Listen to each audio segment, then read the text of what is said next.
Welcome to podcast Amikom Jogja.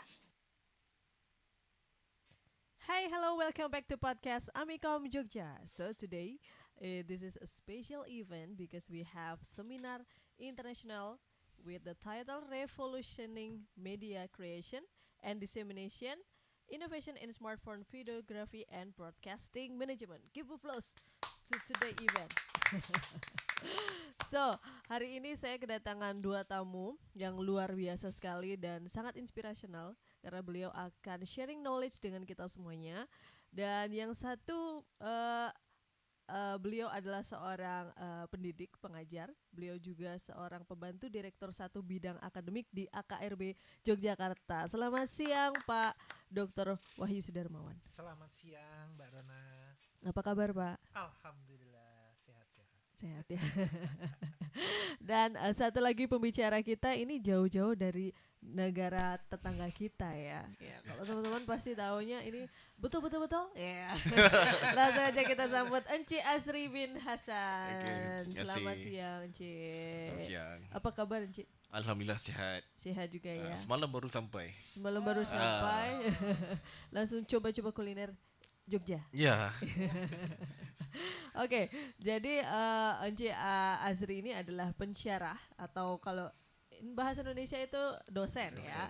Beliau adalah pensyarah kanan, koordinator bidang film dari College Pengajian Seni Kreatif, Pengajian Seni Digital dan Image di University Teknologi Mara, Malaysia. UITM, jauh-jauh ya, luar biasa. Kita tepuk tangan sekali lagi. Pokoknya kali ini adalah acara yang spesial, so kita mungkin cakap 3 bahasa in Malaysia, in English and also in bahasa Jawa ya Pak. Boleh. No. Oke deh. Pokoknya semua bahasa kita bisa ya. Ya. Oke. So yang pertama kita ada 2 hal yang akan dibahas nih ya. Ada tentang broadcasting management dan juga smartphone videography.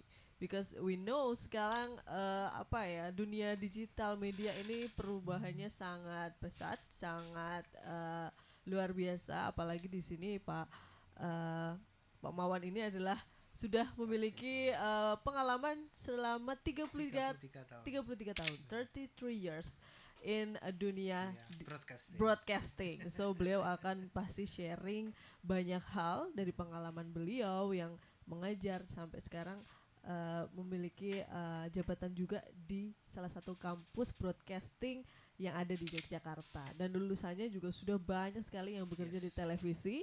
Dan juga beliau itu juga praktisi juga karena beliau salah satu direktur juga di televisi RBTV Yogyakarta. Oke, langsung aja mungkin kita akan membahas tentang manajemen broadcasting itu seperti apa. Langsung aja waktu dan tempat kita persilahkan untuk Pak Mawan. Terima kasih. Mohon izin Mas Asri. Iya. Asri. Makasih. Makasih Mbak Rona. Hari ini saya akan coba membahas bagaimana perkembangan media, ya, bagaimana perkembangan media khususnya yang ada di Indonesia ini dari 3 perspektif, ya. Perspektif yang pertama saya akan bicara tentang merimen kembali tentang pers dan mass media. Lalu yang kedua saya akan bicara tentang munculnya perkembangan new media. Kalau ada new media berarti ada old media kan gitu kan. Nah, bagaimana perkembangan itu terjadi? Saya akan mencoba merimen itu sedikit. Tentunya saya tidak asal bicara karena saya akan merujuk pada 2 pemikir. Yang pertama Marshall McLuhan, ya, dia adalah pemikir media di masa media penyiaran elektronik, itu sangat keren sekali beliau. Lalu kemudian pemikiran dari yang kedua dari Mark Foster, dia membuat definisi tentang new media, meskipun new media itu ya susah karena teknologi akan selalu tumbuh terus. Nah, tapi dia mencoba melakukan itu. Dan yang ketiga, saya nanti akan poin yang ketiga saya akan bicara tentang perspektif tentang society. Bagaimana peradaban kehidupan ini membagi dalam bentuk society, Mbak Rona. Oke. Jadi ada society 1.0, sekarang ini society 4.0, Iya. dan kita ini ada isu yang menarik yang tentunya saya harus belajar juga sama Cik Asri. Bagaimana kita menghadapi era society 5.0 ya, yang dikomandani oleh Jepang. Nah, itulah perkembangan 3 hal itu. Yang pertama, apa itu mass media? Mungkin Bapak Ibu sudah sangat mengenal. Itu adalah tool ya, sebagai sarana yang dipakai untuk berkomunikasi dengan masyarakat yang banyak atau mass ya ini. Dan sarana ini mass media ini tumbuh demikian cepat ya.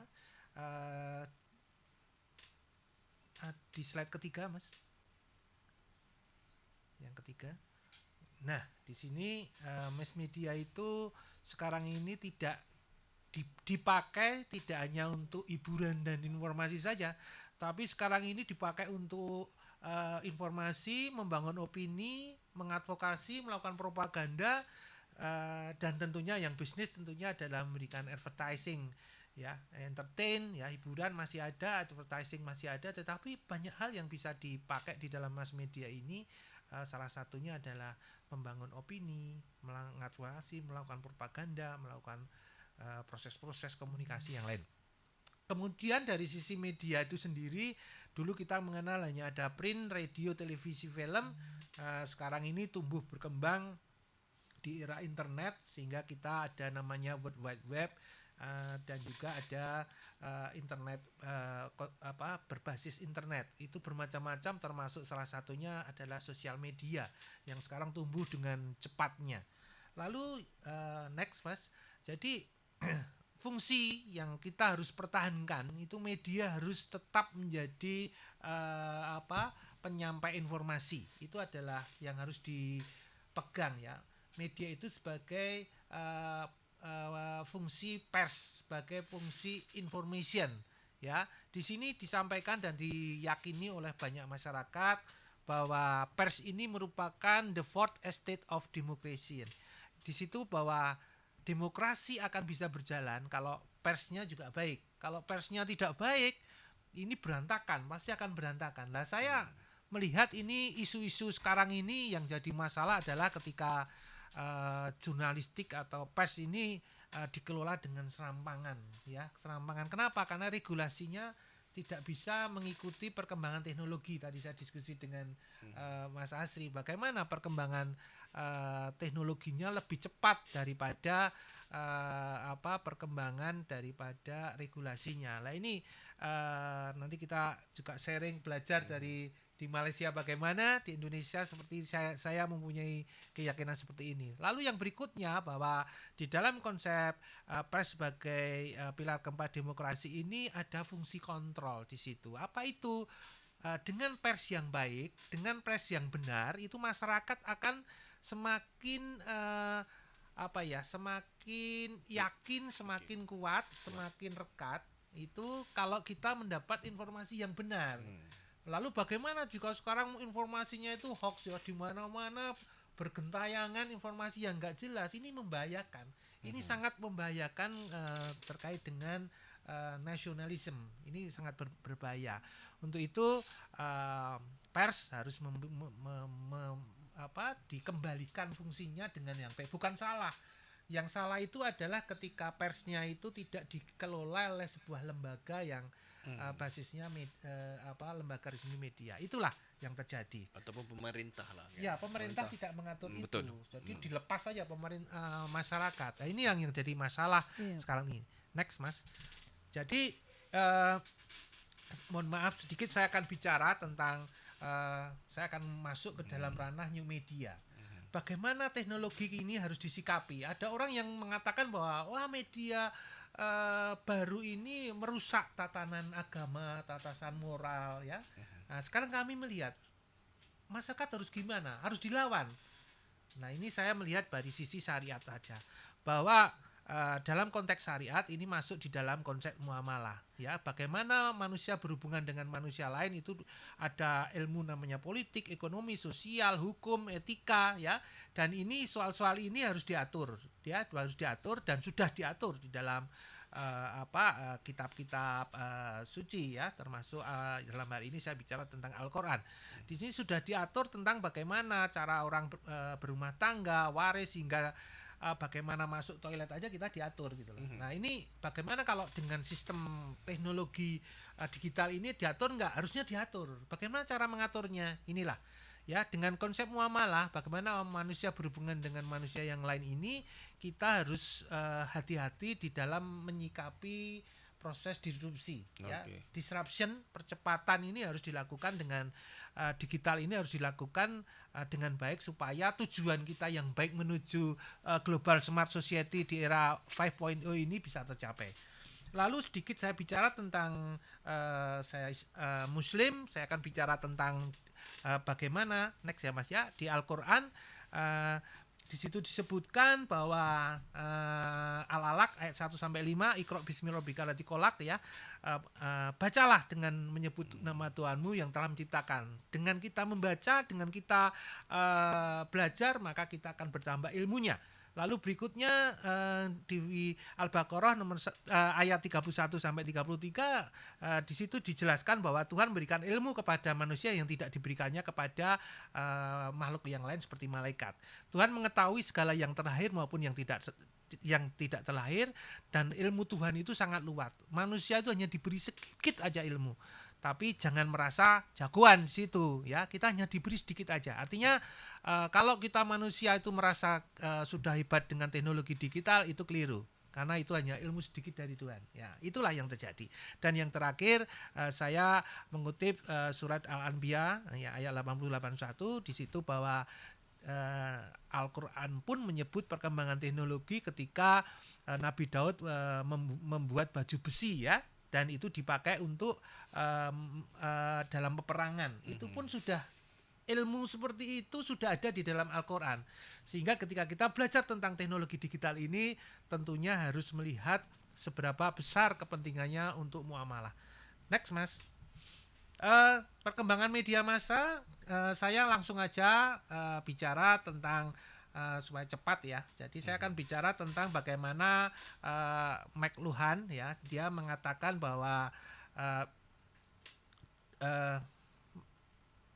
Marshall McLuhan dalam bukunya Electronic Revolution Effect, ya, of the New Media, dia mengatakan bahwa revolusi elektronik yang terjadi pada dekade 50-an, tahun lama sekali. Next, Mas, yang bawah lagi. Satu lagi. Nah, ini dia mengatakan di tahun 50 itu pun sudah masuk di dalam era media, di mana di Amerika Serikat telah memberikan dampak yang sangat besar dengan adanya perkembangan elektronik. Apa itu elektroniknya? Dulu itu televisi, tahun 50 itu television. Television itu sudah bisa merubah perilaku dan sikap masyarakat di seluruh peradaban. Itu di tahun 50. Revolusi elektronik dilakukan oleh berbagai media telekomunikasi dan media massa televisi telah membawa struktur informasi simultan kepada masyarakat elektronik. Lalu yang kedua, di era tahun 60-an, era media dengan teknologi cetak mulai bergeser ke era media yang berteknologi elektronik. Ya. Selanjutnya, McLuhan berusaha untuk menjelaskan pemikirannya tentang implikasi penggunaan media elektronik secara luas. Ia menyatakan bahwa medium itu adalah the message. Jadi media itu adalah pesan, ya, pesan yang disampaikan. Next, Mas. Jadi di ciri-ciri, sehingga McLuhan menyatakan bahwa ciri-ciri dari universe media itu masih terpusat pada satu orang ke banyak orang. Ya, kita mengalami masa-masa 4-5 tahun yang lalu pun mungkin masih terasa ketika media sosial belum sebanyak sekarang ini, pemerintah lebih mudah untuk berkomunikasi dengan masyarakat. Karena apa? Searah, ya, terpusat dari satu orang ke banyak orang. komunikasi satu arah. Sebagian besar media cenderung dikontrol oleh negara. Ya, saya ingat saya pelaku 33 tahun di media, Mas Asri, bagaimana di era zaman Orde Baru dulu di Indonesia, mungkin sekedar Mas Asri tahu, untuk menjadi direktur di sebuah media itu harus clean. Harus clean ya. Dan harus lapor kepada tentara waktu itu, bukan polisi, ke tentara di era Orde Baru. Terus kemudian ketika sudah ada perubahan sistem negara ini, ya, pemerintahan bukan negara, sistem negaranya sama, pemerintahnya berubah, diberikan kebebasan, khususnya ketika Presiden Gus Dur itu menjadi presiden itu. Polisinya berubah. Ya, polisinya berubah besar sekali. Itulah perkembangan besar di pemerintahan dengan adanya sistem pemerintahan yang berbeda. Lalu bagaimana partisipan terfragmentasi dan terbentuk sebagai massa? Dulu itu kita mudah. Kita mau masuk golongan petani, golongan pedagang, ya, itu bisnis, ada HIPMI, ada Kadin kalau di Indonesia, saya nggak tahu di sana apa. Di sini kita mudah mengendalikan, pengusaha harus gini, petani harus gini, nelayan harus gini. Itu ada association, ya, kelompok-kelompok pengendali itu. Sekarang nggak bisa. Siapa yang bisa mengendalikan? Sekarang semuanya menjadi banyak. Dulu tidak bisa terkendali. Dan inilah yang mengakibatkan kita mempengaruhi kesadaran. Next, Mas.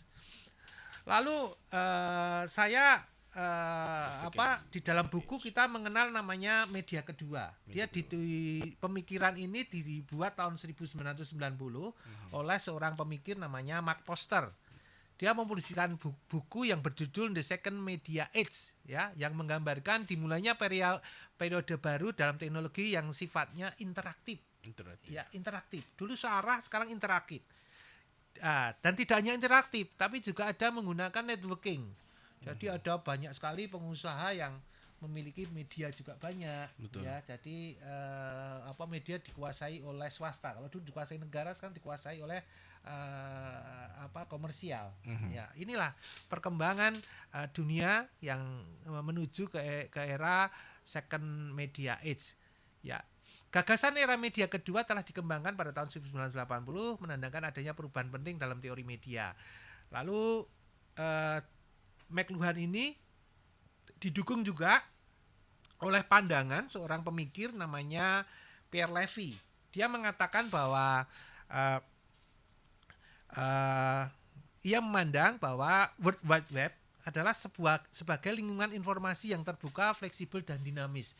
Itu dia buat di era 90-an. Dan sekarang kenyataannya World Wide Web itu sudah sangat, satu-satunya cloud terbesar di dunia yang dimiliki. Ya. Betul. Itulah World Wide Web, memungkinkan manusia untuk mengembangkan sebuah orientasi baru untuk memperoleh pengetahuan. Dan karenanya World Wide Web bersifat lebih interaktif dan berbasis pada komunitas. Inilah perkembangan. Lalu bagaimana ciri-ciri? Kalau tadi ciri-ciri di McLuhan, di ciri-ciri yang kedua yang dilakukan oleh Foster ini, dia mengatakan bahwa the second media ini area ini yang pertama desentralisasi. Yang kedua komunikasinya dua arah tadi, ya, interaktif, menghindari adanya kontrol yang dilakukan oleh negara. Demokratisasi sangat tinggi, jadi otoriternya sudah tidak bisa dipaksakan, semuanya demokratis. Lalu partisipan terlihat mempertahankan individualitas mereka, yang terakhir mempengaruhi pengalaman individu tentang ruang dan waktu. Itulah perkembangan ciri-ciri yang ada di media kedua.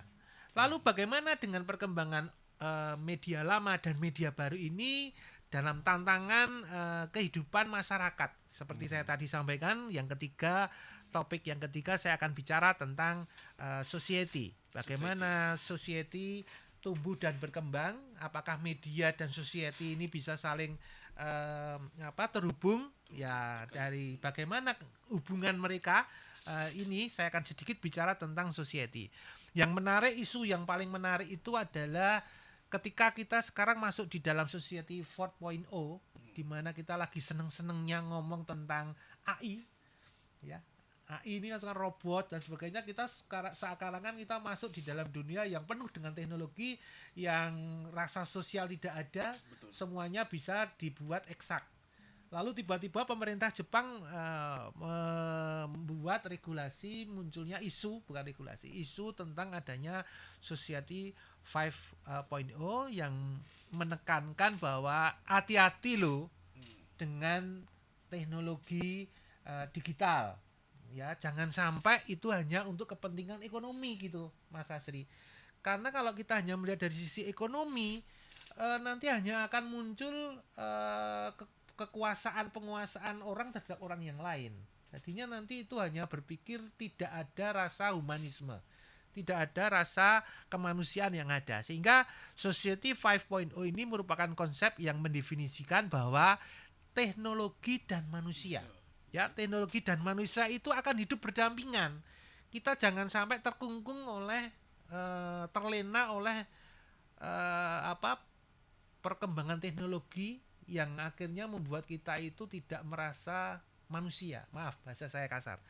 Tidak merasa manusia. Kita itu hanya melihat gadget, melihat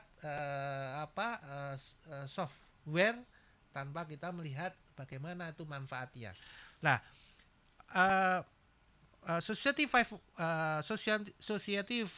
ini sekali lagi mendiskusikan bahwa teknologi dan manusia akan hidup berdampingan dalam rangka meningkatkan kualitas cara hidup manusia secara berkelanjutan. Ya, kualitas hidup harus lebih baik, tapi tetap harus human, harus selalu dijaga. Tujuan dari era Society 5.0 ini adalah mewujudkan masyarakat di mana orang menikmati hidup secara maksimal. Manusia tetap manusia, butuh kehidupan, ya. Pertumbuhan ekonomi dan perkembangan teknologi adalah tujuan utamanya, namun bukan untuk kemakmuran segelintir orang terpilih. Isu ini yang tentunya saya ingin diskusikan dengan Mas Asri dan teman-teman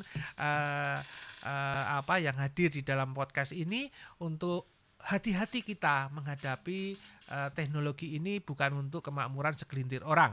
Manusia selalu mencari cara untuk menjalani kehidupan yang lebih baik. Dimulai dari masa masyarakat yang pertama, Society 1.0 itu adalah berburu, kemudian Society 2.0 itu bertani, kemudian masyarakat 3.0 itu industri, dan sekarang kita masuk di masyarakat informasi atau Society 4.0 atau yang disebut juga dengan industri revolusi 4.0.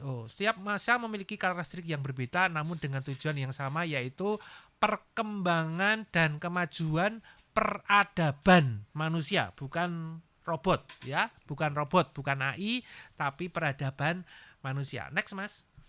Itu adalah gambarnya bagaimana dulu orang untuk bisa survive itu berburu di hutan, terus kemudian tertata dengan mencangkul agrarian society, kemudian industrial society, yang keempat adalah information society, dan yang sekarang ini yang harus kita gapai adalah super smart society, ya, untuk kemakmuran manusia, untuk kemakmuran peradaban, bukan kemakmuran orang per orang.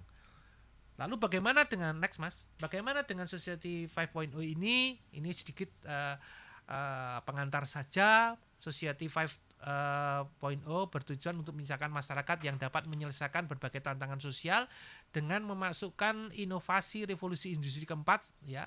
Revolusi industri keempat itu apa? Itu Internet of Things, Big Data, Artificial Intelligence, robot dalam setiap aspek industri dan kehidupan sosial. Sekarang kita masuk di dalam Society 5.0 ini. Kita sekarang lagi seneng-senengnya melihat tentang robot, AI, ya. Ada yang buat mobil listrik, Elon Musk. Ya, Ya, sekarang dia bermain di situ dia. Betul. Di Society 4.0. Ya, jika revolusi industri 4.0 berfokus pada teknologi yang bertujuan untuk memudahkan hidup dan menghasilkan pertumbuhan ekonomi besar-besaran, maka Society 5.0 tidak hanya berfokus pada ekonomi, tetapi juga dalam aspek sosial, sehingga penggabungan teknologi dalam kehidupan manusia mampu memecahkan masalah sosial yang kita hadapi saat ini.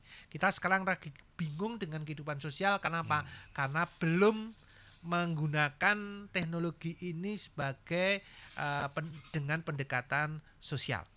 Society 5.0 akan membawa masyarakat dunia internasional, ya ini yang paling penting. Kenapa ini saya bawa di dalam forum ini, seminar ini? Karena saya yakin Indonesia dan Malaysia bisa melakukan ini semua, bahwa dengan kita hati-hati dalam menerapkan Society 5.0 ini akan membawa masyarakat dunia internasional untuk mewujudkan pembangunan ekonomi dan pemecahan masalah sosial. Kebetulan ini juga selaras dengan Sustainable Development Goal atau SDG yang sekarang lagi tren dipakai di dunia internasional melalui PBB. Terakhir saya akan menyampaikan tentang bagaimana next Mas, terus lagi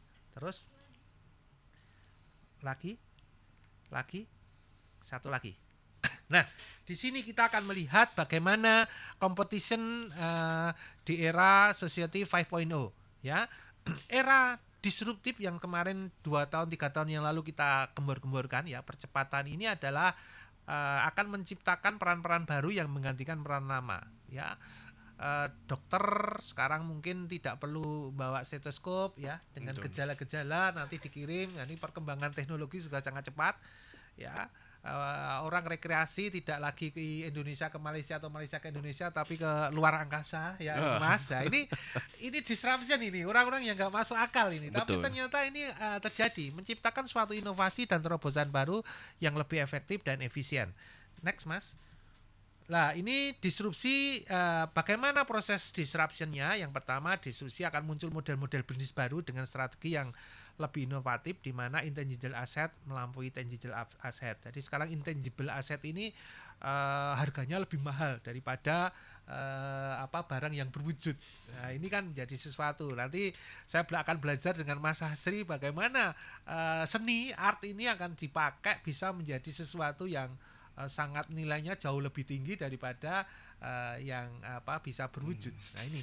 Lalu munculnya profesi baru yang tidak pernah kita kenal, ya, ada blogger, ada web developer, ada kreator, ada smart chief listener, dan ini ada banyak sekali, ya. Nanti bisa di-share juga nanti Mbak Rona kalau ada yang memerlukan, bahwa ada banyak profesi baru di era disruption Society 5.0 ini, dan itu tentunya di dunia pendidikan, baik itu di Universitas Mara, AKRB, dan juga Amikom, dan juga dimanapun ini tentunya akan menjadi tantangan untuk bisa mengarahkan, mendidik murid-muridnya, mahasiswanya menuju ke sana. Yang terakhir adalah disrupsi, yang ketiga adalah better way to produce product. Ya, bagaimana kita menciptakan sebuah produk itu dengan cara yang benar. Ya, saya sering kali lihat ini video-video, mohon maaf ya, saudara-saudara kita di India loh, masak kayak gitu. Ini sekarang lagi banyak ini di algoritma saya muncul terus, saya nggak tahu ini. Kadang di India canggih, bisa mengirim roket, tapi kulinernya juga mengerikan. Ini disrupsi menjadi cepat, kita jadi tahu. Betul. Ya, oke lah. Next Mas, lalu problem yang akan timbul, ya, nanti tentunya negara harus memikirkan bagaimana ethical issue yang terkait dengan Society 5.0 ini. Lalu etika juga, bagaimana menciptakan isu-isu terkait dengan cybercrime. Cybercrime sekarang yang paling menakutkan di dunia digital, karena gentayangan di mana-mana dan kepintarannya sangat luar biasa, sehingga ini harus dipikirkan solusinya, ya. Negatif impactnya harus dijalankan. Lalu destroy many job, ya, bagaimana persaingan di dalam pekerjaan itu bisa saling memberikan kemanfaatan yang lebih baik lah, jangan sampai seperti itu. Human machine partnership post humanization, bagaimana membuat mesin itu adalah partnernya manusia, bukan sekedar teknologi yang tidak ada rasanya. Membuat mobil itu sekarang gampang, tapi mobil yang bagus, yang indah ini perlu sentuhan manusia, ya. Lalu ancaman terhadap nation core value ini yang paling penting. Negara sekarang perang tidak menggunakan senjata, tapi justru dengan menggunakan perdagangan, ekonomi, sosial ini menjadi sangat berbahaya. Saya kira itu yang bisa saya sampaikan di dalam pematerian saya. Nanti kalau ada diskusi, nanti kita akan diskusikan. Gitu Mbak Rona. Ya. Mohon maaf Mas Asri, Ya. tidak banyak yang bisa saya sampaikan, tapi tadi kelihatannya sudah panjang sekali. Terima kasih. Oke.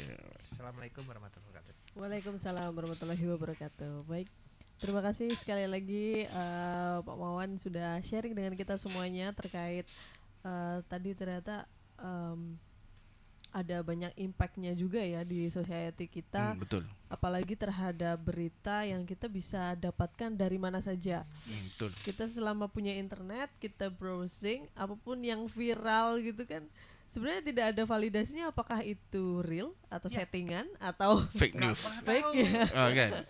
Kan fake news kan. Kalau dulu kan kita mungkin jadi satu media, mungkin kalau media Dikawal. cetak, televisi, semuanya ya controlled by government. So kita jadi itu memang fakta gitu kan. Tapi kalau sekarang dengan makin banyaknya media, apalagi sosial media yang semakin hari makin ada saja ya. Mungkin ada Instagram, mungkin dulu ada, besok ada TikTok, mungkin besok juga ada snack video, ada yang lain lagi gitu. Nah, Cuma ni Rona, saya nak respon juga. ya, Bagusnya silakan. topik pada petang ini. Kalau cuba kita imbas kembali 10 tahun yang lalu, kita terlalu bergantung terhadap Facebook. Yap, Eh? betul. Ingat saya. Even macam pilihan raya pun di Malaysia maupun di Indonesia, semuanya masyarakat bergantung terhadap informasi daripada Facebook. Ya. Kalau pemerintah ni kata ini, kalau parti perbankan kata sekian. So mana satu kita nak ikut kan. Tapi sekarang ni pula trendnya berubah, yang di mana satu kemunculan social media dinamakan sebagai TikTok. Yes. Sekarang ni orang nak berkempen semua ni pakai TikTok. Yeah. Bagi info Betul. yang betul pun melalui TikTok. Ya. Orang yang cuba salah pun bagi Pakai TikTok. TikTok. Tetapi kena ingat yang di mana penonton pengguna TikTok sekarang sudah bijak. Ya. Dia boleh timbal tara, dia tengok mana satu yang betul. Which one is a fake news, which one is the right fact about the some of the issue. And so later on penonton dan juga pengguna ni, masyarakat sekarang dah makin lama makin bijak, dia boleh menilai sesuatu tu. I'm talking about based on my experience in Malaysia lah. The previous of election, that our Malaysian nowadays dah tahu nak choose which one is the right news and all the fake news Yes. based on the fact which the leader can deliver. What they call dia punya yalah, dia punya manifesto dia, everything, and then orang boleh menilai kat situ. Yeah. So no matter how teknologi dah berubah, tetapi ya macam Pak tadi dia ada cakap, dia sikit-sikit dia akan mengikis human value tu, nilai kemanusiaan. Yeah. Dulu kalau kita imbas kembali 30 tahun yang lalu, kalau kita bercakap face to face, Ya. Ya. kenapa Ya. kita boleh tepati masa? Yeah. Sebab dia benar tak ada gadget tau. Kan. Yang ada surat khabar, surat itu saja. Tu Surat. Ya. bagaimana kita berhubung dengan orang lain kan. Yeah. Tetapi bila dah ada teknologi sekarang ni, dia jadi shortcut, manusia lebih shortcut kan. Sepatutnya kita menggunakan teknologi tu mempermudahkan kerja kan. Yeah. Kan. Alright. Okay. So memang saya juga mungkin mengalami perubahan itu juga. Mungkin kalau yang lahir di era sekarang ya everything is digital. Semuanya digital. Ya. Digital, everything. Tapi saya mengalami juga dari yang mungkin masih pakai surat and then punya handphone. Ya, kita mempunyai satu sezaman yang sama kan. Terus telepon. Mungkin Ya. dulu saya minta jemput aja pakai telepon Telepon. umum. Betul. Terus ternyata ya itu perkembangannya. Jadi ada positif, ada negatif. Tapi kita sebagai masyarakat juga sebagai netizen ya, kita harus smart dalam melihat atau menanggapi atau merespon sebuah berita. Betul. Okay, so that's about broadcasting management from Pak Wawan, and then kita continue. Let's talk again about mungkin ini sambungannya tentang tadi ya. Sekarang kan kita bisa membuat berkarya menggunakan handphone pun bisa. Yes. Ya, betul. Kita ngedit, Mass ya communication. ngedit video pun sekarang dari handphone Betul. sudah bisa. Bisa. Ini saya lagi desain juga, See. langsung So kalau bikin poster. betul. Di sini bisa. Kalau kita fully utilize the technology kan, Yeah. terutamanya macam gadget handphone, Yeah. ke arahnya bagus ni Pak. Ya. Kan? Iya. Kan kalau kita gunakan benda itu Dengan yang benar, Ya. kalau ke arah tidak baik, maka tak baiklah orang itu akan dapat. Iya betul. Kan. So Alright. so next topic ni lebih kepada smartphone videography, Ya. yang mana kita boleh berkarya menggunakan smartphone. Dulu seingat saya lah Pak dengan Rona, Yeah. 20 tahun yang lalu kalau kita nak berkarya, nak buat video ataupun filem, semuanya kamera besar-besar. Yeah. Ya. Betul. Kamera Kan. besar. Saya ingat lagi, kalau buat filem 35mm, kamera dia mesti besar, 2 tong gas pun ada berat dia. Yeah. Cost-nya juga pasti. Kosnya pun berjuta-juta. Kan. Betul. Sekarang ni nak buat filem ke, nak buat video ke apa ke, hanya sebuah handphone saja sudah memadai. Ya. Kan. Macam 6 bulan yang lalu ada daripada seorang daripada Afrika yang membuat filem menggunakan handphone iPhone 14 Pro Max saja. Ya. Dan filem tu dah menjadi viral, dan the pokok dia adalah there is no issue kalau kita nak berkarya, kan, pakai je lah handphone. Ya. Kan. Betul. So topik macam saya nak bentang ni adalah lebih kepada asas smartphone, Yep. videography, and nak terangkan macam mana kalau kita nak sampaikan benda yang baik kepada masyarakat, seeloknya kita kena go back to the basic balik. Okay. Itu dia. So this time is yours. Yes, Rona. Okay, silakan. Boleh tengok slide je. Slide. Okay.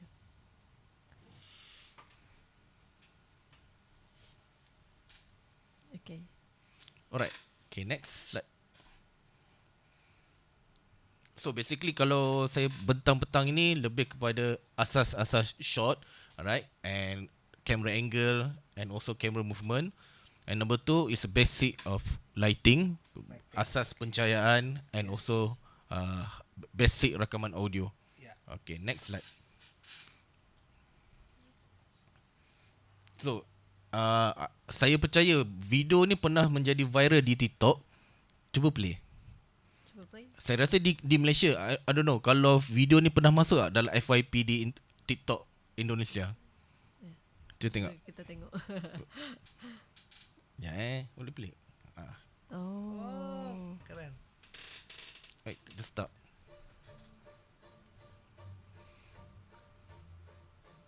Music ni digunakan oleh Wes Anderson punya filem. So shot angle dia lebih kepada symmetrical lah. Ya. Ala-ala Wes Anderson. Oh ya, yeah, tahu kan? Inilah dia. Pernah viral, trending suatu ketika hari tu di sebelum hari raya di Malaysia lah. So apa yang saya cuba sampaikan video viral ni adalah how they use the simple shot, basic angle and so on, dan gunakan music tersebut boleh menjadikan viral lah video tu lah. Okay, next slide. Okay, next slide. Alright. Okay, untuk pengetahuan anda semua, kalau kita nak mengambil kedudukan kamera ni, biarlah kedudukan portrait mode, menegak, terutamanya kalau kita nak produce content untuk TikTok, Insta Story, Reel IG and also the FB. Okay, next slide. Kalau untuk melintang, lebih sesuai kepada bentuk macam produce short film, alright, drama, documentary, okay, PSA, public service announcement dan sebagainya lah. So untuk YouTube sesuai untuk melintang lah, landscape mode. Okay, next slide. Alright, this is a basic. Kalau you all perasan dalam handphone, make sure that if you want to get a good composition, you have to switch to mode rule of third ni, line of the grid. Okay, so that you can get the better quality shot composition lah. Alright, okay, next slide. So once you dah ada a line of grid ni, you can took a picture more stable balance between the left and the right or the center point. Okay, next slide. This is what we call eye level. Okay, kalau eye level ni kedudukan kamera dia sesuai untuk macam kita sedang temu bual pak. Interview orang sesuatu tu biar dia eye level. Kalau kedudukan kamera di bawah low angle tidak sesuai. Dia ibarat dia macam kita boleh nampak hidungnya besar dan sesuai. Enggak sesuai lah kan. Alright. Okay, next slide. Center on eyes. Yeah, center of eyes. Okay. Alright, next. Okay, this one is a looking space. Dia ada space sama ada kalau kedudukan dia kiri atau kanan. Alright. Okay, next. Sama juga kalau looking space ni one single shot we can tell a lot of story dalam satu shot. For example, for this image, we can see that one single boy at the background they have one of the group. Yes. This is show that maybe dia kena kena gaduh ke ataupun tak berkawan dengan this guy lah, something like that. One single shot boleh telling us 1,000 word. Alright, okay, next slide. Okay, this is a panning shot. Panning shot you can shoot from left to right or right to left. Okay, next. Okay, now we go to specific on the side shot. Okay, side shot. Okay, next. Alright. So, kalau kita talking about the side shot, we can start from the extreme wide shot until sampai the close up. So, next slide. First, we go to wide shot. Wide shot is suitable to show that panoramic of the location. For example, like di tepi pantai, right? Kita boleh nampakkan the panoramic, the pantai tu lah. And number 2 is called long shot. Long shot is sesuai untuk to show that establish where the location exactly. Okay, contohlah kalau satu babak permulaan, kita boleh tunjukkan kawasan tanah lapang kat mana tempat tu. So penonton can get some information where the location is it. Alright, next shot, next scene lah. Next slide. Okay, this is a medium long shot, MLS. And then we go to title, medium shot. Okay, next slide. Medium close up, MCU, and then close up. Okay, close up sesuai untuk to show the full of expression sesuatu watak itu. Kalau sama ada watak tu sedang sedih ke, gembira ke, then the close up is suitable for to show that the emotion of that character. Okay, next slide. This is extreme close up. Extreme close up, we can tunjukkan sama ada watak tu sedang menangis ke apa ke, gembira kan. So air mata tu boleh keluar daripada mata. And then the profile shot. What is a profile shot? Profile shot we can establish that character is sedang berfikir sesuatu. Alright. Yes. Next slide. Over shoulder shot. Over shoulder shot is normally people use that for the conversation scene. Alright. Canted frame macam action movie. Kalau kita sering nampak dalam action movie, this is canted frame yang sesuai kita boleh pakai. Okay, next. Next is a camera angle pula. Okay. Next. Benda yang sama juga I cakap, eye level. Okay, next. High angle. This is high angle. High angle sesuai nak tunjukkan the where the location ataupun karakter tu macam orang yang kecil ke ataupun besar. High angle is the suitable for to show that. Okay, next. Low angle. Low angle pula sesuai nak tunjukkan karakter yang, let's say lah, kalau watak tu adalah watak seorang villain, orang jahat. So you can show the low angle punya shot to get more powerful lah that character villain. Okay, next. Okay, this is a camera movement pula. Okay, next. Okay, next. Alright, next. Okay, macam tadi saya dah cakap tadi, panoramic pan, left to right atau right to left. Okay, next. Okay, one more thing, ada satu lagi pergerakan movement camera, tilt up and tilt down. Okay, to show that macam very simple, kalau kita nak tunjukkan sebuah bangunan, we can show tilt up satu bangunan ataupun from up to down. Alright. Okay, next. Okay, this one is a dolly in and dolly out. Okay, next slide ada tunjuk video dia bergerak. Alright, this one is a dolly in. Dolly in, we can show that character in emotion sedih ataupun dia macam tengah happy ke, kan. So penonton boleh merasai the emosi yang dirasai oleh watak tersebut. Alright, dolly in. Alright. Okay, next slide. Dolly out pula. Dolly out. This one is a dolly. Oh, sorry. Dolly out. Cuba play. Play. Oh, keren. Yeah. Right. Okay. Oh, istimewa. Nak lagi cantik kan, make sure the background of the location tu dia ada perspective line. So dia akan nampak visual tu lebih menarik. Yeah.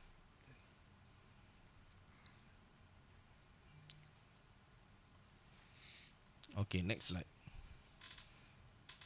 Okay, next is about shot as a word. Okay, dalam setiap shot, they have the 5W1H. Benda ni takkan lari. Iaitu who, what, where, when, why and how. For example, okay, next slide. Okay, for example, this one. Kita boleh teka tak mana satu bos? Yang di atas ataupun di bawah? Yeah. Kat sini kan mana satu bos? Pak rasa lah, Pak rasa mana satu Pak? Bapak rasa mana satu bos? Saya yang bawah ya. Yang bawah ya bos? Iya.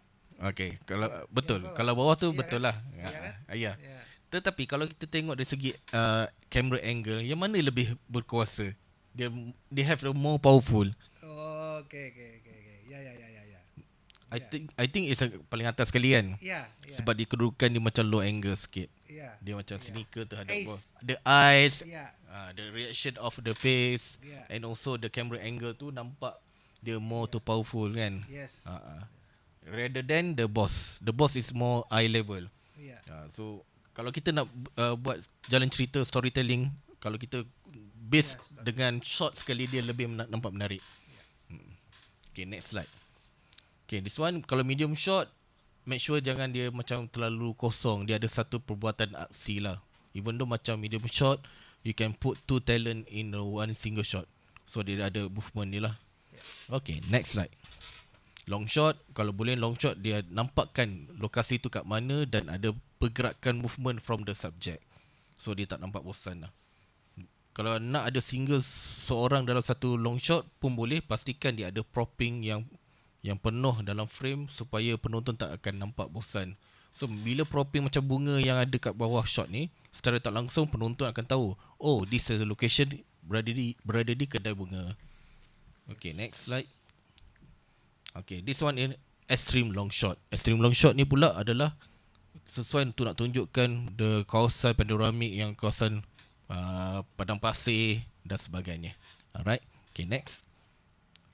Close up. Okay, macam tadi saya ada tunjuk shot close up pada mata, tetapi shot close up juga boleh ditunjukkan pada sesuatu barang prop. Misalnya pada waktu jam, macam jam ni, kita penonton akan tahu, oh, sekarang jam menunjukkan pukul 8 suku. So penonton dah tahu dah, to give the indication pada penonton. Alright, next. Extreme close up pun sama juga, to give the indication to audience that, oh, dia sedang tengok sekeping gambar, grouping kan. Yeah. So unik and also penonton akan rasa suspend juga. Ya. Kan, dia macam apa ni, penonton dah tanya ke kan. Alright, next slide. Same thing, close up. Nak lagi-lagi cantik, biarlah perbuatan tu ada pergerakan daripada subject matter. Okay, next. Okay, next. Dalam dalam nak merakamkan video, saya rasa smartphone boleh digunakan anything. Okay, alright. Tak kira lah jenis apa kamera, tak kira lah jenis model apa smartphone, anda boleh gunakan asalkan dia 1080 Full HD pun sudah memadai. Alright. We can setting in Yes, we can setting. okay. Boleh setting pada Full HD boleh, tak ada masalah. Maximum is a 4K, ada yang 8K pun ada, kan. Tapi berbalik pada kita punya output, kita nak ke mana kan. Kalau YouTube ataupun TikTok sudah cukup memadai Full HD dan 1080. Alright, okay, next. Okay, camera equipment. Equipment. Okay, selain daripada kita gunakan kamera smartphone, kita ada juga equipment support untuk merakamkan video. Okay, next. Contohnya adalah tripod. Okay, kenapa tripod? Sometimes kalau kita nak rakam babak ataupun interview, sometimes babak tu terlampau lama. Kalau kita nak interview orang tu pun kadang mengambil masa lebih pada 5 ke 10 minit. Kalau kita pegang handphone tu terlalu lama, dia akan shaking. So the best way is I recommend kan adalah perlu ada tripod. Okay, next. Okay. Okay, next adalah camera gimbal stabilizer. Alright, di pasaran banyak. Ada je kat Lazada, ada kat banyak-banyak yang online-nya sekarang. Ada jual yang untuk smartphone punya gimbal stabilizer. Alright, okay, next. Contohnya macam ni, DJI Osmo ni untuk smartphone.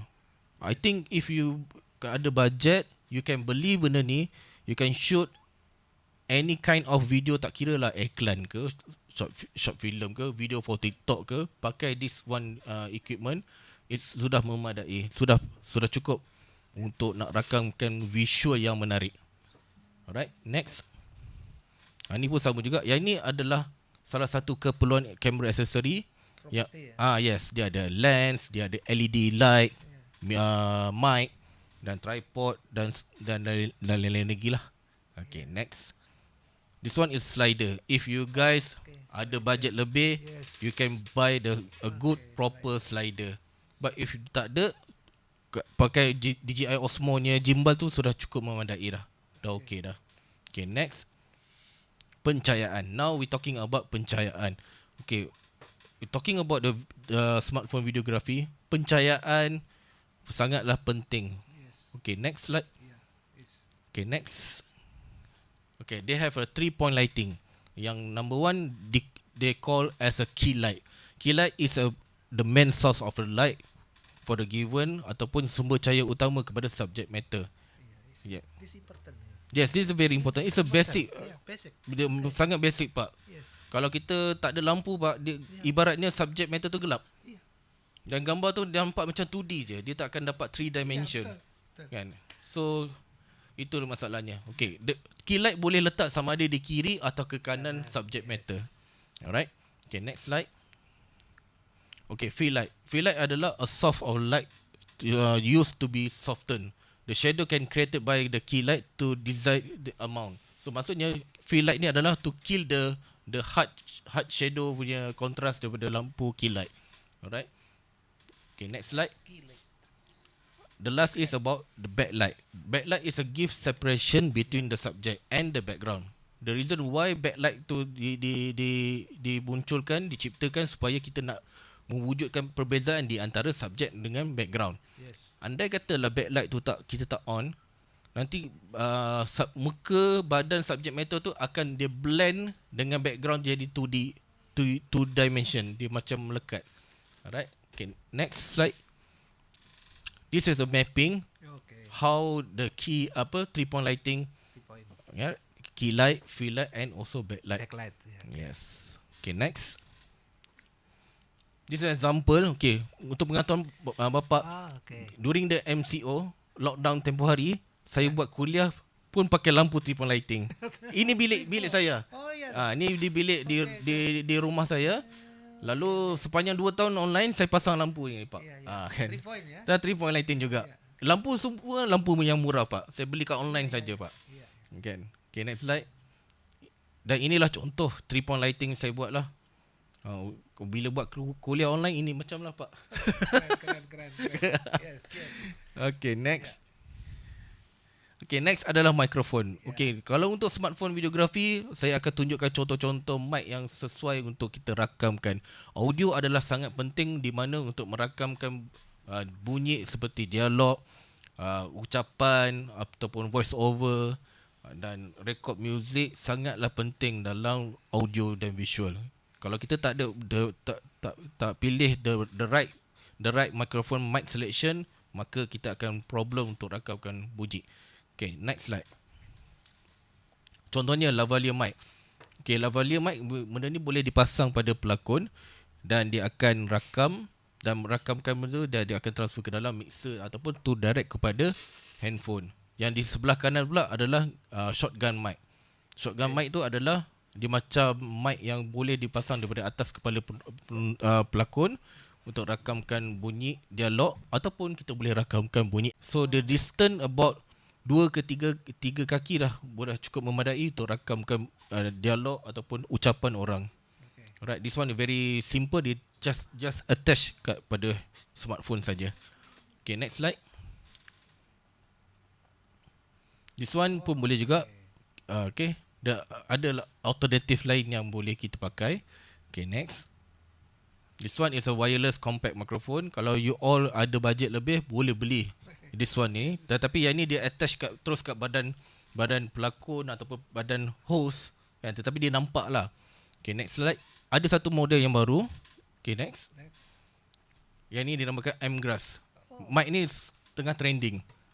Yang orang sering pakai untuk para TikTokers, content creator, digital content creator pakai. Dan mic ni sangat jelas. Alright, I recommend this mic because they can kill the bunyi ambience. So our voice dialog lebih clear lah dengar. Alright, next slide. Okay, this one is a professional punya radio mic yang dinamakan sebagai Sennheiser, which is orang-orang broadcasting, filmmaking pakailah radio mic macam ni. Tapi it's a cost mahal lah, very too expensive this one. So if you have the limit budget, just beli yang M-Grass pun sudah memadai, pun sudah okey dah. Dia saya bagi contoh variation lah, option. If you have this limited budget, this a kind of mic. If you have budget yang tinggi, mahal, this one ada, boleh beli. Alright, okay, next slide. Okay, this one the mixer. Kalau audio yang best, sedap, perlulah pakai ada mixer. Mixer audio field ni. Kalau ada lagi bagus lah kan, kalau ada budget lah. Alright. Okay, next. Okay, this one the boom mic. Boom mic macam saya cakap tadi, dia attach dengan shotgun mic. Dan yang boom mic ni akan dipegang oleh boom operator. Alright. Okay, next slide. Okay, headphone. Headphone pun penting juga. Kalau boleh, belilah headphone audio monitoring recording. Seperti mana brother ni pakai tu lah. Yang tu, that's a good option. The best selection. Because kalau boleh, janganlah beli yang headphone yang brand Sony ataupun Beat ataupun headphone yang bukan spec untuk audio monitoring recording system. Sebab dia memang dicipta untuk kita dengar music sedap. Dia akan kill noise cancelling dan sebagainya. Kalau boleh, saya cadangkan belilah headphone yang audio monitoring recording. Okay, next slide. Dah bisa? Alright, itu saja daripada saya, Pak dan juga Rona. Yes, keren. Kalau ada soalan ke ataupun perlukan slide, nanti saya akan share pada Rona untuk diedarkan pada peserta lah nanti. Okay. Baik, terima kasih Encik Azri. Sama-sama. Matur suwun. Nah? Matur suwun it means thank you in bahasa Jawa. Jawa. Okay. Saya enggak fasih bahasa Jawa. Sudah sering ke Jogja tapi masih belum tahu bahasa Jawa. Saya tahu siji loro telu papat aja. Siji loro telu papat. Ya. Oke, harusnya belajar bahasa Jawa. Ya, harus. Karena setiap tahun kan ke Jogja. Ya, setiap tahun. Tapi cumanya pada kali terakhir 2018. Ya, yang tu yang before pandemic. Before pandemic, and then alhamdulillah tahun ini saya berpeluang datang. Dan insya-Allah nanti tahun depan akan datang lagi. Okey. Sila hari bulan November saya datang lagi ni. Pokoknya pintu Amikom selalu terbuka. Iya, terima kasih. Oke, acara hari ini juga kolaborasi dari 3 kampus ya, dari AKRB, UITM dan juga Stimik Royal. Halo semuanya teman-teman yang ada di Zoom maupun di YouTube yang sedang menyaksikan podcast kali ini. Boleh yang mau bertanya ataupun menanggapi, sharing-sharing dengan kita semuanya. Kita buka live pertanyaan di chat maupun di YouTube juga boleh ya. Silahkan. Nah, tadi ini juga banyak yang menanggapi, ternyata pada tahu tuh yang Wes Anderson itu memang karena kemarin sedang viral. Oh, yeah. Not only in Malaysia, I think all Around the world kan. Around the world. Ya Around the betul. world, ya. Around the world. Betul. Using TikTok pasti tahu Wes Anderson ya. I connect with the sound and also the filter Yes, and how exactly. they capture the cinematography. Betul. Itu kan iconic sangat iconic. Oke, ini teman-teman juga ada yang dari Steam Royal Kak Abdul Karim Syah Putra. Halo ya. Cuma halo aja nih, sapa-sapa aja. Atau mungkin ada yang mau bertanya, ada yang mau raise hand mungkin ya. Boleh silahkan ya. Oke, kita bincang-bincang santai aja dengan Anci Azri dan juga Pak Mawan ya. Oke, mungkin kita bahas lagi nih. Mungkin maybe I want to know about your opinion in the future. Apakah ada peluang untuk maybe sekarang kan orang lebih tertarik dengan something yang short video. Okay, short video. Okay. Mereka bisa dapat knowledge ketika lihat TikTok ataupun short or maybe reels in Instagram, sudah bisa mendapatkan informasi yang mereka inginkan. Mungkin ada editing atau mungkin tentang cara masak dan lain sebagainya. Itu kan kenapa ya orang zaman sekarang tuh lebih tertarik sesuatu hal yang instant and cepat gitu. Oh. Nah, apakah in the future apakah ada tren lain lagi atau kita mungkin terlalu jenuh dengan banyaknya informasi yang ada, kita kembali lagi seperti dulu menyaksikan sesuatu yang lebih durasinya lebih lama, atau apa ya? Ada pandangan lain nggak mungkin dari Encik Azri ataupun Pak Mawan? Bagi saya lah, pandangan saya, walaupun dunia teknologi semakin cepat berkembang, teknologi 5 tahun ke 3 ke 5 tahun dia akan sentiasa berubah. Even macam TikTok sekarang pun orang buat video, semua orang dah boleh buat video. Yeah. Kan? Semua orang boleh buat edit. Dulu kalau kita nak belajar editing mengambil masa course 3 tahun tau. Iya, betul. Harus S1. Course perfilman saja 3 ke 5 tahun. Course, Tapi ya sekarang tak sampai 3 hari orang dah boleh rakam video pakai handphone.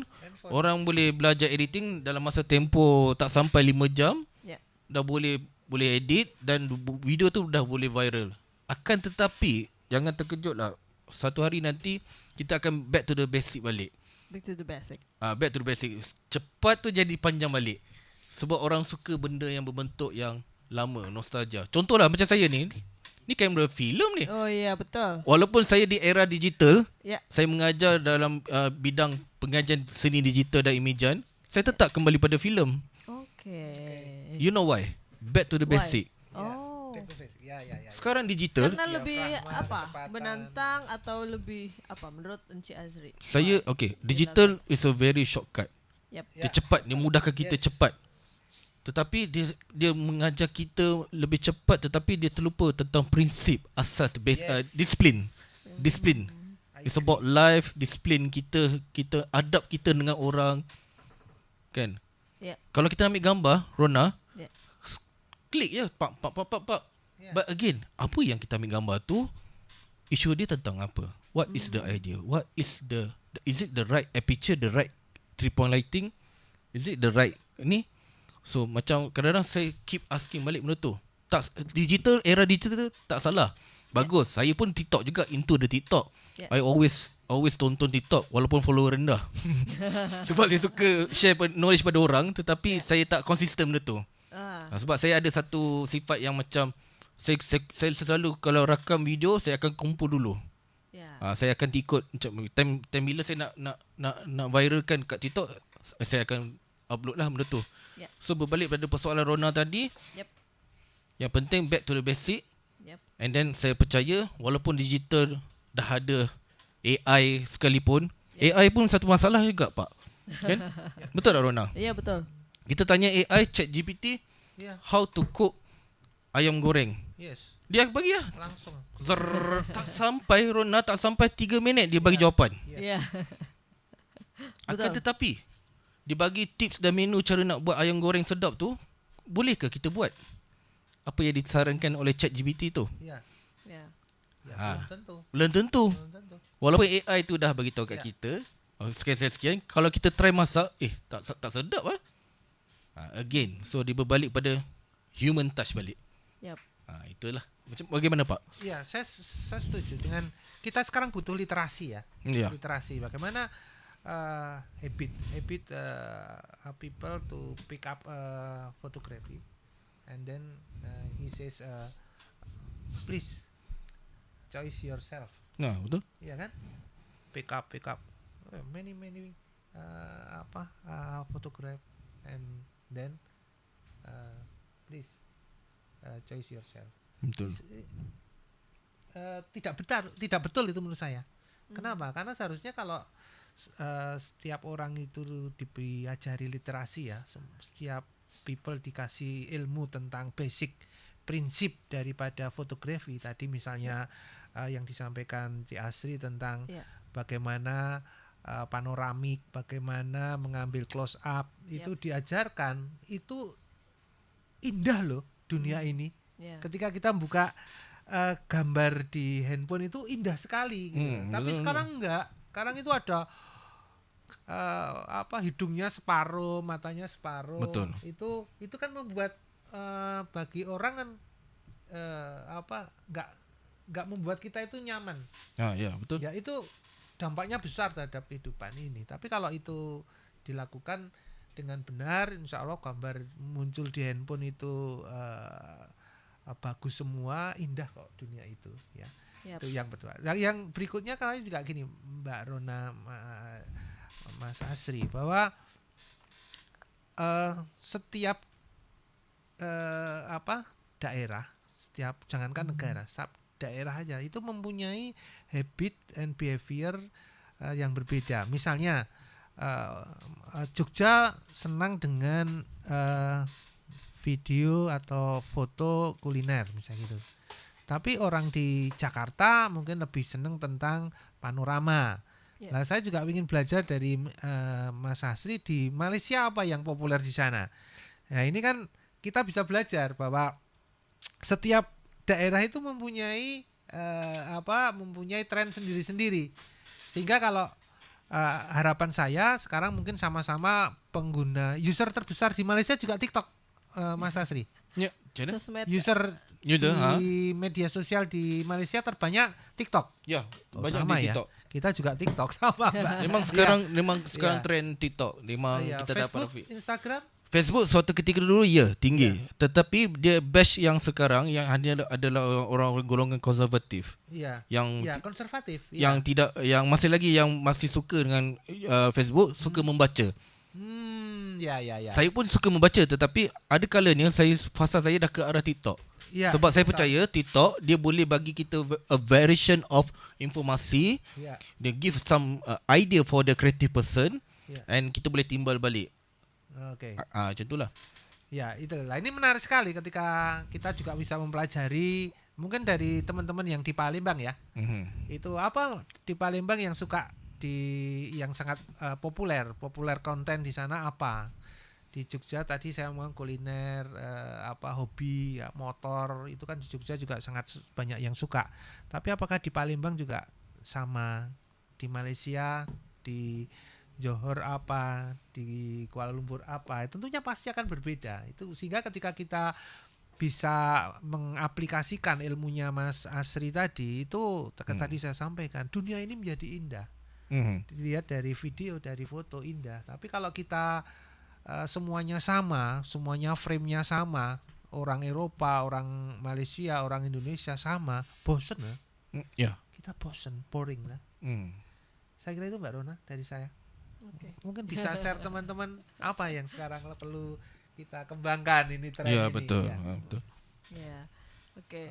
Dan ini menarik karena dua-duanya sama-sama dosen juga, pasti juga kan mengalami juga ketika kita bertemu mahasiswa juga ya Pak. Betul, itu kan pasti berbeda-beda ya. Setiap generasinya aja berbeda-beda. Generasinya udah beda. Asal mereka juga beda. Sehingga akan menjadi warna ya, the color of fotografi video itu kan menjadi menarik. Betul. Dosen communication enak ya. Jadi bisa lihat warna coloring live. Betul. Makasih Mbak Dona. Dan ini saya juga penasaran juga kalau sekarang ngajarnya berbeda nggak sama mahasiswa yang dulu dengan sekarang? Apakah dengan metode yang sama atau karena ini generasinya sudah berbeda dengan metode mengajar yang berbeda? Ya beda. Saya ngajar sudah dari tahun berapa? 2004, 2000. Enggak, 90. Udah mulai ngajar. Jadi generasi saya di zaman dulu Facebook belum ada, ya. Itu sangat berbeda, Mbak. Ketika kita mau berkomunikasi dengan mahasiswa itu mahasiswa sangat butuh kita. Mahasiswa sangat butuh kita. Kenapa? Karena sumber dari ilmunya itu dosennya. Nah, sekarang kan beda. Sumber ilmunya Mbah Google. Iya betul. Iya kan? Google. Jadi kita harus bisa mengkonfirm. Apalagi sekarang di era artificial intelligence ini tadi ya. Kita hari ini kita baca semua Menteri Pendidikan kita Pak Nadiem Makarim tidak mensyaratkan skripsi sebagai ending of study di dalam perguruan tinggi. Tapi lah ini kan menjadi sangat menarik. Ini ada apa ini? Tadi Mas Asri menyampaikan ketika AI GPT langsung muncul. Apakah dia khawatir dengan itu sehingga dia skripsinya lalu dihilangkan? Padahal kalau kita dosen-dosen yang lama lebih wise, mohon maaf, yang dosen-dosen baru bukan kurang wise, tapi yang lama lebih wise. Bagaimana kita melihat sebuah karya itu bisa melihat dari sisi banyak hal. Banyak hal, betul. Iya, ya jadi justru itu dipakai untuk menguji dosen ini banyak ilmunya, banyak membaca atau tidak. Itu ketika kita berhadapan dengan AI GPT itu. Iya, ini akan membuat wawasan. Kamu nulis ini karya dari pemikir ini, itu bukunya warnanya apa? Itu aja dia sudah nggak bisa apa-apa kalau dosen sudah pernah membaca, itu akan aman. Saya kira itu dari saya. Monggo dari Malaysia Mas Asri, bagaimana senioritas dosen tadi? Senario dia berbeza Pak Rona, sebab sebelum saya menjadi dosen saya pernah menjadi mahasiswa. Saya dulu kalau saya belajar saya sangat menghormati guru. Kerana guru ni ibarat macam sebuah library yang perlu datang, perlu diselak buku, mencari, membaca dan sebagainya. Kita menuntut benda tu macam kita membaca buku. Cikgu saya, guru saya ataupun pensyarah dosen, yang rata-rata komunikasinya hanya face to face dan email. Kalau telefon tu pun hanya 2-3 orang saja yang dosen yang memberi nombor telefon sahaja. Yang lain enggak mau bagi sebab tak mau dikacau. Sebab mempunyai prinsip yang tersendiri. Saya menghormati. Lalu kalau saya mau jumpa dosen, saya perlu buat temu janji melalui email. Dan juga kadang-kadang ada setengah dosen saya yang konservatif, dia macam orang old school, tulis surat pun ada Pak. Kepada dosen saya, sekian. Saya mau buat temu janji sekian. Saya hormati dan saya perlu hormat masa. Kalau saya tak datang tepati masa, saya telah langgar temu janji saya. Nak tak nak saya jumpa, sebelum saya jumpa pensyarah dosen itu, kalau jam 3 saya akan pastikan saya sampai dulu di sana 2.45. Paling lewat 2.45. Bukan pukul 3 2.45. Ataupun pukul 2.30 tu saya dah terpacak depan pintu tu. Kan? Punya takut Pak. Nak hormat guru kan. Adab kan. Adab hormat tu perlu ada kan. Jadi bila dah jadi dosen ni, generasi ni situasi fasa ni dah berubah Pak. Rona dia generasi sekarang yang saya hadap ni adalah generasi Gen Z. Berbeza dengan generasi yang kita belajar dulu Pak. Kan? Generasi Gen Z ni dia macam asal langgar dia tak ada adab, tak ada hormat. Saya tak kisahlah sebab itu memang budaya mereka, memang generasi mereka. Tetapi tertanya juga, ini terjadi daripada rumah ni. Jadi itulah salah satu dia punca anak ini kurangnya ada adab. Apa-apa pun benda tu berlaku dari rumah. Tapi saya tak salahkan, tapi memang generasi Gen Z memang macam tu. Kan? Dia tak ada adab. Dia asalkan Kan? Tetapi cara komunikasi mereka pun berbeza dengan cara kita. Ya. Pembawakan, body language dia pun, language dia pun berbeza dengan cara kita. Ya. So, tetapi bagi kita sebagai dosen ni, pensyarah ni nak capaikan objektif kita sebagai tenaga pengajar adalah kita terpaksa bercakap dengan gaya bahasa mereka Ya. agar objektif kita tercapai. Ya. Asalkan Ada objektifnya soalnya. objektif kita sebagai dosen nak menyampaikan ilmu setiap minggu perkuliahan itu Iya, tercapai. ya. Dan saya terpaksa menjiwai dunia mereka, bercakap cara mereka, dan diorang pun mula slowly akan menghormati saya. Ya. Kan? Saya tak perlu mereka menghormati saya, tapi saya cuba nak get into their world agar kita punya objektif kita capai. As a dosen lah. Itu saja Nora. Itulah cara salah satu lah. Okay. How we deal that. Ya. Inilah. Sama, orang timur sama. Bapak pun sama juga Sana juga Orang timur sama. Ya, gap. Oke. Ya memang perubahan tadi, digitalisasi, internet, bahkan ya itu mengubah perilaku juga dari masing-masing generasi dan society itu tadi. Ya, itu memang ya tantangan juga sebagai dosen ya, gimana cara kita bisa mengajar agar tetap bisa sharing knowledge ke semua generasi. Yes. Ya. Oke, di sini sudah ada beberapa yang raise hand. Oh, ada ya. Ada yang raise hand, mungkin mau bertanya atau hanya raise hand saja. Silakan, ada soalan? Kak Abdul Haris. Halo Kak Abdul Haris. Halo Kak. Halo. Mungkin bisa on cam Kak?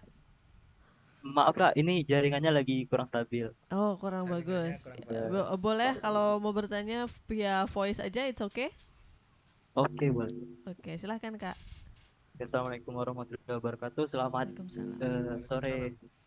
Selamat sore Ya, Inci, sore. Azri dan juga Pak Sudarmawan. Ya. Di sini saya mau bertanya dan juga mau berbagi gagasan ya, atau ide. Oke. Yang pertama, saya mau ke Enci Azri ya. Enci, ini kan tadi topiknya menarik ya, soal smartphone videografi. Okay, alright. Kalau kita tarik smartphone videografi ini untuk kita aplikasikan ke dalam dunia akademisi, dunia kampus. Misalnya kalau di broadcasting diploma itu ya, itu ada, kita terakhir ada disuruh bikin tugas akhir. Terus?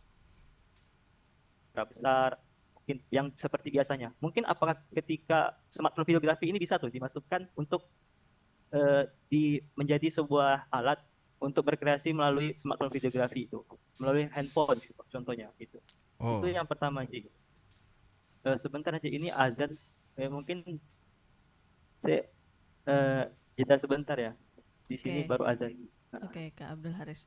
Tadi pertanyaannya sebenarnya sempat ke cut ya.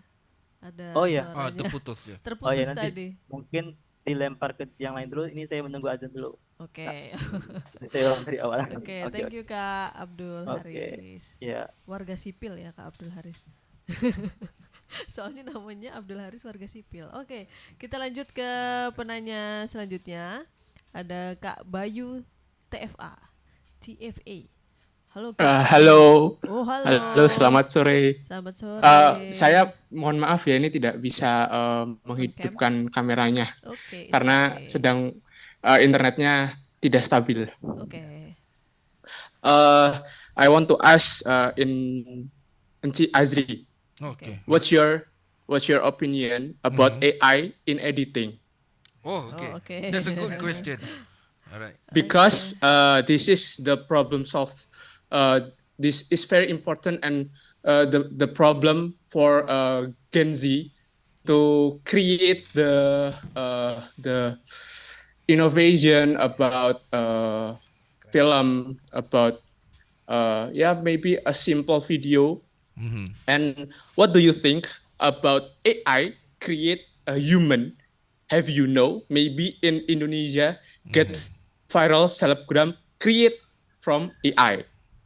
Because it's very important. And last night I was searching and I have get a library everything about AI. And what your opinion?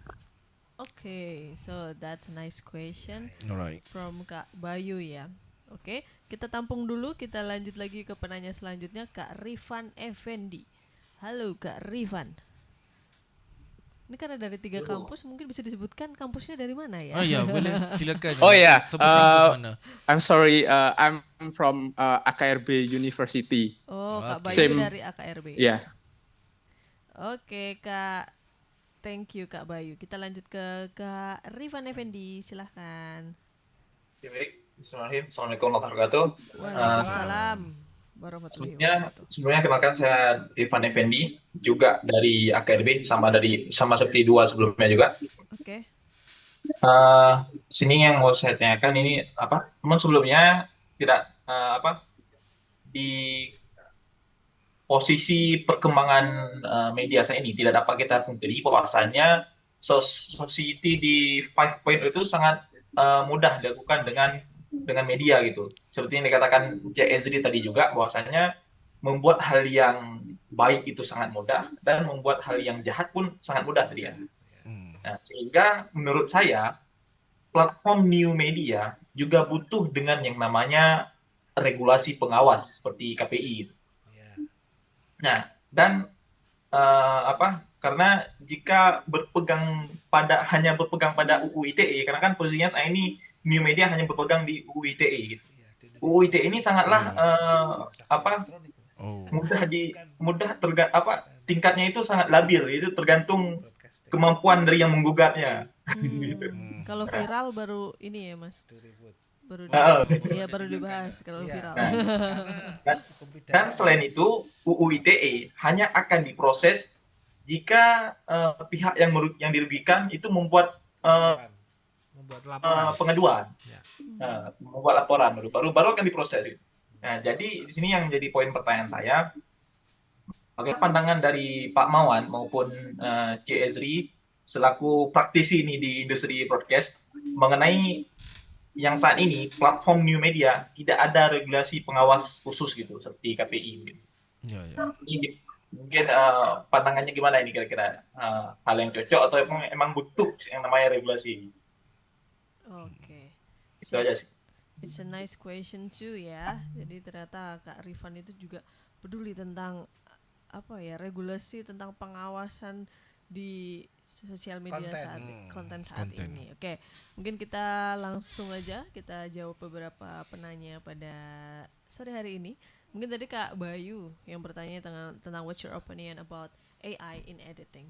Okay, AI in editing actually is a good option and opportunity yang di mana dia memberi kepada pengguna, the user, how to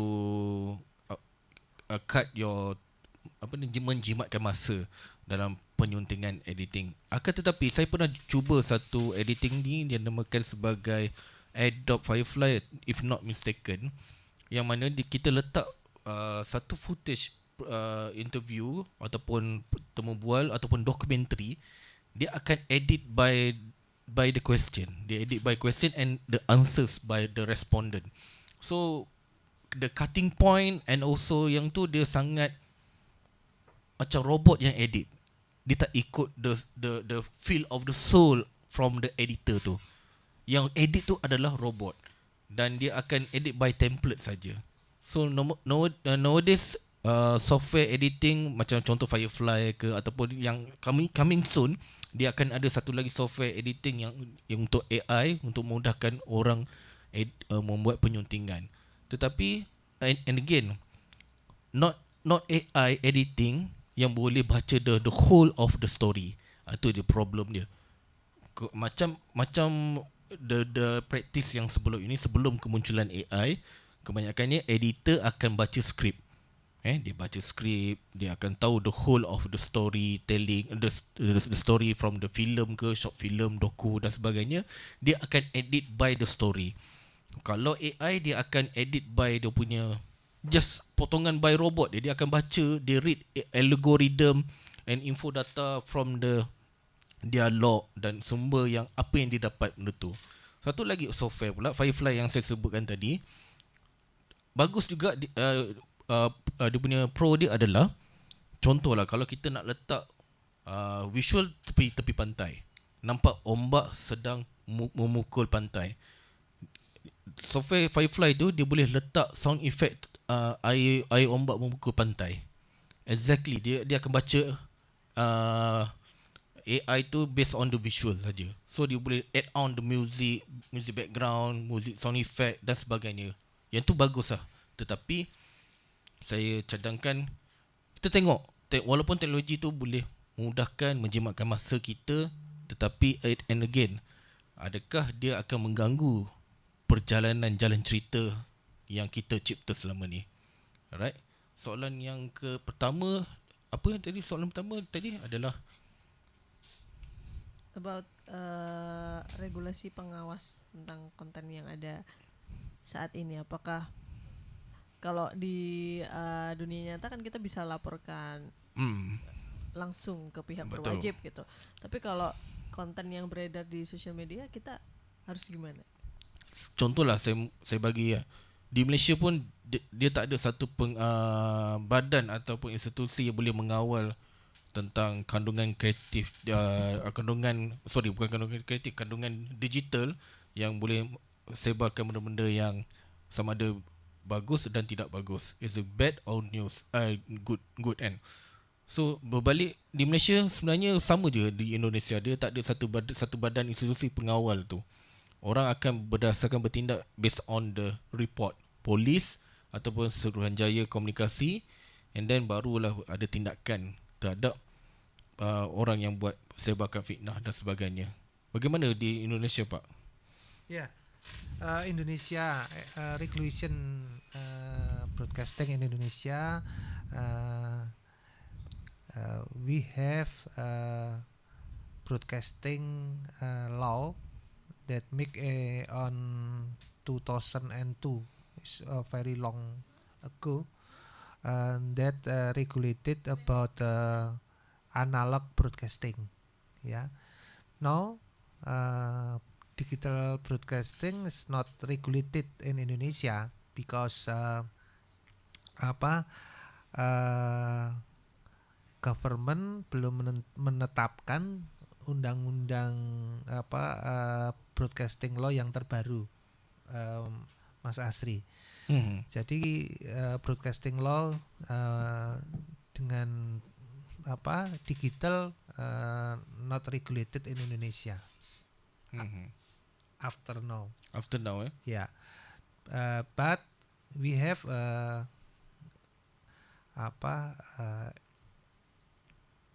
information and transaksi electronic law, not broadcasting. Information and transaction electronic law that used to untuk untuk yang sering dipakai di dalam permasalahan-permasalahan digital di Indonesia. Okay. Itu menggunakan undang-undang Law of Information and Transaction Electronic, not broadcasting law. Nah, ini kan menjadi permasalahan. Mudah-mudahan saya dalam waktu dekat ini Government of Indonesia sudah mengeluarkan broadcasting law by analog and digital. Oke. Nah, makanya saya tadi tanya ke Encik Asri, di Malaysia sudah ada undang-undang broadcasting law ya, yang mengatur tentang digital ya. Tapi memang masih baru ya, jadi masih baru. Dia masih macam baru. Yalah, government baru form kan. Dia macam masih lagi tumbang ambing lagi kan. So gitu. Jadi tak apalah, let it pemerintah yang fikirkan benda tu kan. So ada lagi satu soalan kita terlepas dari Rona berkaitan dengan smartphone videography yang kata boleh tak digunakan final year project kan, sebagai final project. Okey. Soalan itu sebenarnya berbalik pada universitas, setiap college ataupun akademik institusi masing-masing lah.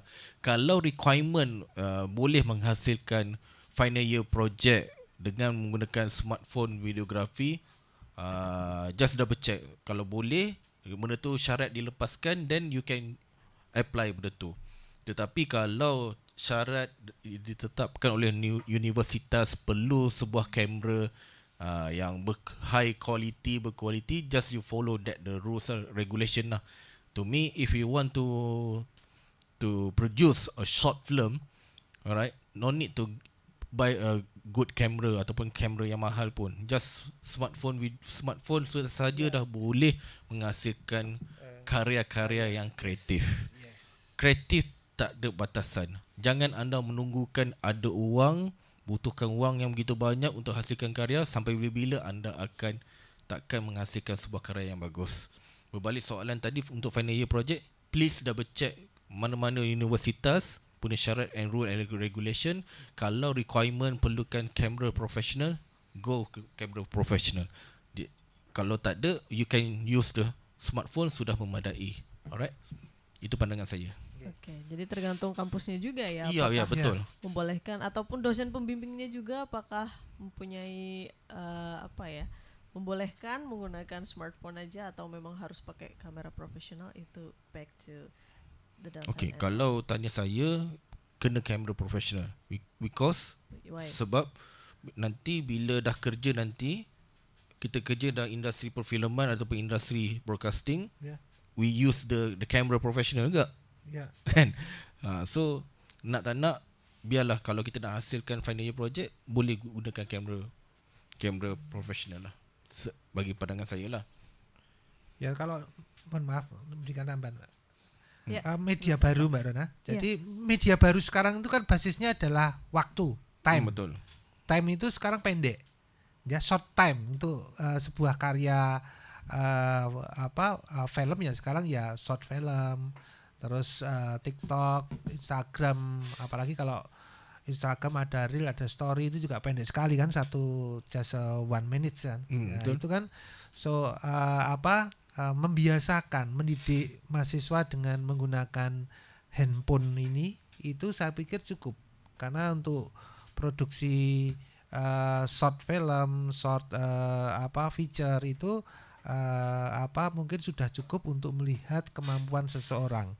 Berbeda kalau kita membuat dokumenter ya. Betul. Dokumenter kita butuh kamera yang besar karena kita panjang itu ceritanya. Itu saya mempunyai asumsi gitu. Mungkin Asri mungkin ada pandangan lain. Makasih. Oke, ya. Ternyata mungkin bisa disimpulkan kalau di UiTM enggak bisa, kalau di AKRB bisa. Enggak juga ya. Bisa juga. Menterinya aja boleh enggak pakai skripsi ya. Dia depend pada nilai keperluan lah kan. Kalau perlu betul, kita buat lah. Iya, karena kemarin itu baru ada penyuluhan dari menteri kita, kan memang masih muda. Mungkin Asri belum tahu menteri di Indonesia, Menteri Pendidikan itu namanya Pak Nadiem Makarim. Ya, founder of Gojek application. Dan sekarang sebagai minister, and then dia punya banyak gagasan new direction dia more to digital lah. Ya. Digital education. Ya. Bahkan ada Merdeka Belajar juga. So we don't have to stay in one university. We can go abroad or maybe di kampus lain, tapi kita tetap mahasiswa dari origin home university-nya, tapi kita bisa dapat get knowledge from the other university, dan itu tidak terikat your study program. So I'm from ilmu communication science, saya bisa belajar culinary, IT or culinary or everything bisa didapatkan. Okay, that's good. Dia macam crisscross lah. Crisscross and kolaboratif di antara universitas yang lain. Dan kemarin lagi viral about dia punya statement bahwa skripsi atau tugas akhir, thesis is not about ketika kamu mau keluar from university, you can get out from university from many things. Mungkin bisa jadi pengusaha or maybe you can be a content creator and everything. So tidak terpaku as a thesis saja. Okay, faham. Saya faham. Itu dah menjadi satu the trend sekarang. And again, if you want to be content creator, but ask yourself lah. Ask yourself, is it betul ke apa yang kita nak sebarkan kepada masyarakat, and what is our sumbangan pada society?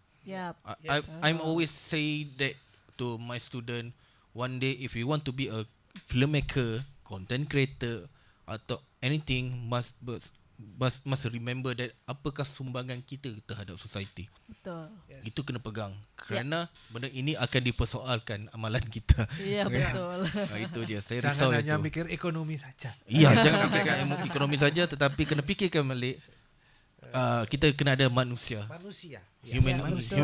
Humanity tu. Betul sekali. Walaupun di digital pun sekalipun humanity tu kena kuat juga. Betul sekali. So secanggih-canggihnya AI ya kan, kalau kita manusia justru bisa menggunakan AI itu sendiri, maka kita akan lebih baik lagi. Betul. Ya kan, karena ya robot they don't have a feeling. Emotion, yes. Emotion ya kan. So editing sebagus apapun ya memang bahkan di Photoshop aja kita bisa kayak ganti background langsung dengan AI, kayak change the background into a castle atau evil atau apa. Tidak usah susah-susah, bisa pakai AI. Tapi ya kita bisa sebagai manusia lebih bisa membuat lebih humanis dengan sentuhan lebih apa ya, kita karena kita punya feelings itu tadi. Betul. AI tak dapat ceritakan apa emosi kita. Dia takkan faham sejarah apa yang berlaku sebelum ini. Perasaan hati kita. Betul. Betul. Enggak bisa, betul, enggak bisa. Kadang-kadang kita tanya AI how to cook Indomie. Dia bagi tahulah cara rebus apa semua. Macam mana nak lagi sedap? Bagaimana kita nak tambah rasa level pedas tu? Setiap orang dia ada caranya. Ya, ada selera masing-masing. Ada selera masing-masing. Tapi AI tak dapat tangkap apa yang selera yang kita suka. Okay, so don't have How to to be definition beautiful. Yes, exactly. It's difficult. Difficult to describe. To describe. Kan. No. Berbalik ni soal hati lah, senang cerita kan Pak. Oke, so sangat seru sekali perbincangan pada sore hari ini. Luar biasa kedua pembicara kita yang sudah sharing dengan kita semuanya. Ini saya lihat sudah tidak ada yang bertanya ya. Nanti teman-teman jangan lupa untuk presensi ya. Nanti ada mungkin di-share link presensi yang teman-teman juga akan mendapatkan sertifikat untuk acara pada sore hari ini. So, mungkin untuk penutup acara hari ini, mungkin dari Enci Asri atau Pak Mawan boleh membagikan beberapa quotes ataupun kata-kata untuk anak-anak muda di sana, siapapun yang menonton podcast kali ini, untuk semangat berkarya dan juga untuk terus berinovasi ataupun terserah Enci Asri ataupun Pak Mawan, bisa silahkan. Okey Bapak, silakan Pak. Saya sampaikan Pak, kita sekarang dimanjakan dengan sebuah tantangan hidup yang disebut dengan teknologi. Ya, teknologi. Science without religion is blind, dan religion without science is lama. Itu aja. Oke, pokoknya jangan lupakan our religion. Oke, silakan from Enci Azri. Alright, kata-kata saya pada anak-anak muda di luar sana, kalau berkarya, teruskan berkarya.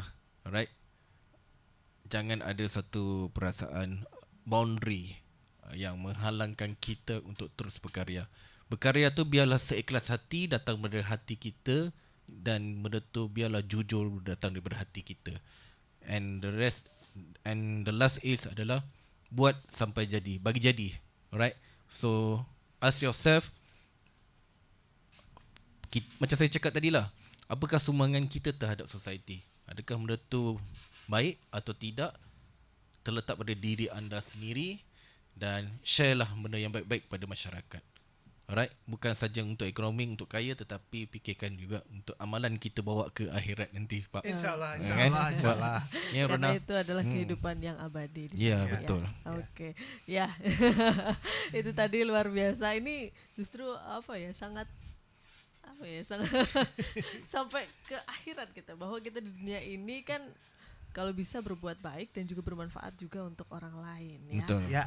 Oke, berkonten perlu, berkarya juga silahkan, tapi juga harusnya memberikan Manfaat. manfaat dan positif untuk semuanya. Oke, so perbincangan kali ini sangat luar biasa. Teman-teman bisa nonton lagi di YouTube kami di Amikom Jogja. Terima kasih sekali, ini kolaborasi yang luar biasa antara Steaming Royal, AKRB dan juga UITM. Terima kasih sudah hadir di podcast Amikom Jogja. Dan mungkin sampai ketemu lagi the next series podcast yang akan membahas tentang dunia digital ataupun apapun itu yang seru-seru. Oke? Jangan lupa saksikan lagi di podcast Amikom Jogja Creative Economy Park. Bye-bye. Bye-bye. Terima kasih semua.